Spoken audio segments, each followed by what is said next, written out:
Mga pare ko, itong video po natin ngayon na exclusive po sa mga taong gusto malaman yung torque value ng bolts and nuts sa pagtatanggal kabit po ng ating pangulyang gulong ng ating Honda Click.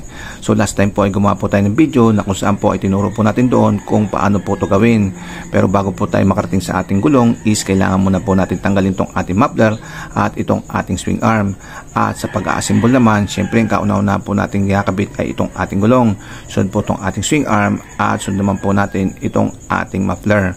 Pero bago po natin higpitan yan, kailangan po natin mahigpitan muna yung mga nauna. So kung gusto po nyo ng tamang higpit, ayun, gagamit po tayo ng torque wrench. Pero inuulit ko po, kung wala naman po kayong torque wrench, wala naman pong problema, basta alali lang po sa paghigpit. Kasi ang importante lang po dito ay hindi po natin ma-overturn or masobrahan po yung higpit na siya naman pong ikalulustrate ng ating bolts and nuts. Sa mga gusto manigurado ay gagamit po tayo ng torque wrench sa paghigpit. At sa mga gusto po matuto nito ay may video na po ako nito na kung saan po tinuturo ko doon kung paano po ito gamitin. So hanapin nyo lang po sa aking video list at hanapin nyo po doon kung paano gumamit ng torque wrench by Tongchis DIY Motopix. Ang iba po kasi marunong na po magtanggal kabit nito panghuliang gulong nila ng kanilang Honda Click. Ang gusto lang po nila malaman ay yung torque value po ng kanilang bolts and nuts na higpitan gamit po itong ating torque wrench. So unahin na po natin itong ating gulong dahil ito po yung ating unang ikinakabit.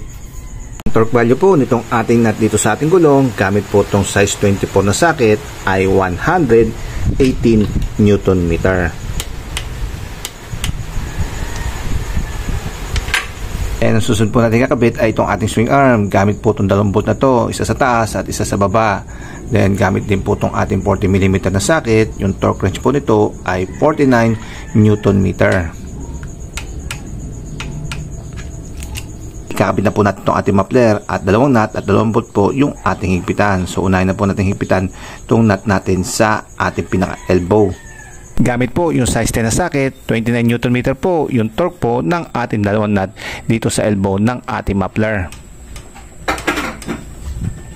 Yung huling bolt na higpitan po natin sa ating muffler ay yung kanyang mounting bolts, isa sa taas at isa sa baba.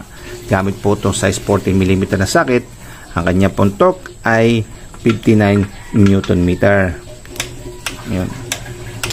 So ayan mga pare ko, yung ginamit po pala natin torque wrench ay Newton meter po yung kanyang unit. Pero kung inyong torque wrench po ay foot pounds, ay i-convert nyo na lang po to.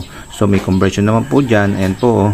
At madali naman po maghanap sa Google. So hanggang dito lang po yung ating video. At sa susunod po ay gagawa pa po tayo ng maraming video tungkol po sa torque specs ng mga bolts and nuts nitong ating motor at hindi lang po itong ating Honda Click. So lahat po ng motor natin ay gagawa po natin ng torque specs. So hanggang dito lang po ang ating video at maraming salamat po sa panonood. Para sa inyo mga pare ko, paalam.